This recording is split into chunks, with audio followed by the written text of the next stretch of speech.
Welcome back. Hey. Welcome back to another podcast, Hunt the Front podcast, coming at you following night one of the Lucas Oil Late Model Dirt Series opener, triple header weekend at Golden Isle Speedway, Super Bowl racing. Hudson O'Neal gets it done for night one, holds off the Longhorns, and gets the win and the $10,000. Maybe not quite as stellar of a show, the feature anyway, tonight, but it still wasn't bad. Wasn't too bad. It's like even though Hudson kind of dominated, it was still like we were kind of still on edge because they were so close still. Like they were right there. It was got good at moments, and it was all like I said.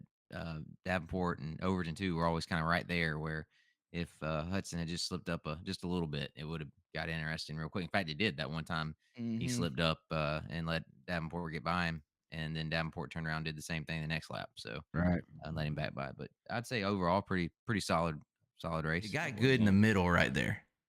You know what I'm saying? The racing was fine. It's just I think the racing was good. It's just everybody was just kind of too much the same speed. Maybe I don't know. Like it just kind of nobody could really gain. You know. Here's what I hated to see is that with the Daniel Adams caution, I think possibly. Yeah, it could have changed that race because it was about to get good. It was. I agree. The cautions kind of were spaced in such a way that kind of hurt the overall racing, the racing for the lead, if you will.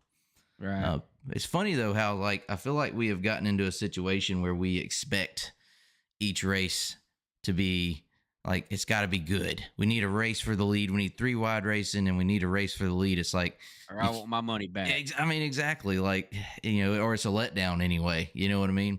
Hudson O'Neal gets the win though in the feature. I wouldn't say. Would you say? I wouldn't say dominant. You wouldn't say dominant, right?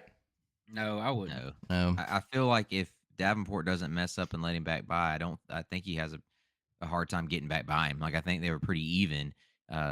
And even probably Overton too, but O'Neal had the preferred line. I think the best place to be was up high where you could kind of hammer and to be past guys had to get under you, and they just couldn't carry the same momentum off the corner running in the middle or bottom that he could up top. But I feel like if he had that line taken away, he wouldn't have been able to pass, not very easily anyway, Davenport or Overton had they gotten by him. And I feel like Davenport struggled the most off of turn 2. Like he didn't only mess up once or twice. Like it was several times, early in the race, and then also to the pretty much deciding factor where he screwed up off of 2 and let Hudson get back by him. And no one else seemed to struggle as bad as Davenport off of 2. Hud did it once. I don't even think Overton got up there much. No, honestly, he's kind of stuck to the bottom. Yep. I would also say I don't know. Can't remember exactly what lap, but Davenport was catching O'Neal there at the end. Inside of 5 to go, I think, and then he slips up again there off of 2 and lets him get out, and that decided it there. Whatever the case, O'Neal got the job done. One of 3 Rockets, I believe, in the top 10. You also had Owens in 6th and Dennis Erb Jr. in 10th. Yep. And rest being Longhorns. I thought for a little bit Overton was going to slip up there, kind of digging on the bottom, or at least lower than those 2 guys. But he never could really get after the middle part of the race, it seemed like he never really could get any momentum going and get up there and race with him, I guess. RTJ, Jesse was trying to call it and say RTJ was coming. I thought he was. I mean, he was, but he just didn't quite. Yeah, he didn't quite have enough. He just what? One thing I will say is it's impressive to me that O'Neal is as good as anybody, but he's so outnumbered, you know what I mean, by the Longhorns versus the Rockets, and yet he's won the last 2, right? So it seems like I mean, obviously they're the house car and they should be doing well, but it has to be difficult, to kind of be outnumbered so much with the info, you know what I mean, coming in and working with that, but yet the team, the Rocket 1 team, seems to be just as good as anybody so far. Oh yeah, for sure. They're digging hard and trying not to be outnumbered. You know what I mean? Mm-hmm. Yeah. So, exactly. They're working hard, doing a good job. That's one way to get the numbers back even, if you know what I mean. Like he's got to run. You good, can run win front, in these cars, guys. Yeah, right. How many wins you had to bet on it right now, does Hudson O'Neal leave Florida with at the end of Speedweeks? He's got 2 already. 2 out of 2 3. already. Huh? 2 out of 3. 2 out, Yeah. 2 out of 3. I'll say 5. Okay. I think that's a good estimate. I mean, I think it's hard to see him not getting 3 more at this rate, at least. Yeah. So I would put 6 as the over or under, right? Or Right. 5.5. 5.5. So I think you're saying would be the over under. How do you get a half win?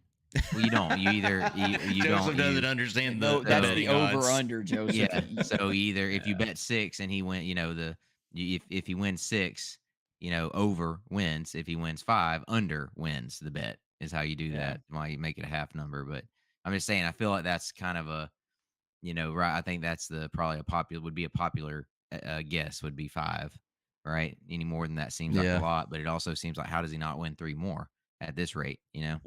How many more races are there? A lot. Like, You a got lot. 2 more at 2 more at Golden Isle, 2 at Yeah. Volusia. Ocala, Ocala, yeah. 2 at Alltech. 6. 5 was it 5 or 6 at 6 and East Bay? 6 6 at at But East only Bay, and 3 6 are at Volusia. points. Only 3 are points nights. Well, at we're East just talking Bay. about wins, though. I mean, Yeah. But he might does not he run but the exactly. first Does 3. he run them? Yeah. If he's running as good, as they are, they'll probably run. He'll run the majority of them, I would bet. Yeah. Maybe you take the first night of East Bay off, maybe, but they'll be racing. Yeah. I was gonna say 5, but since Joseph said 5, did you say 6, Joshua? I feel he like there's a big difference between guessing 5 and 6. I feel like, and that's when it's the case, I would make the over under 5.5. So I don't know. I feel like, I don't know. 6, yeah. I mean, I don't know. It's tough call. I'd probably go 6 just because Joseph went 5. Well, you know what? I'll go Yeah. 4 since y'all. That's what since y'all are going kind of the overs, I was going to take the under on 4. Yeah. No one wants to go 7. No one really I'll wanted to go say- 6, huh? No. I also go out on a limb here and say he doesn't win another one until East Bay. Really? Mm. So he's going to win half of the races at East Bay. No, he got Volusia after that. Golly, pick.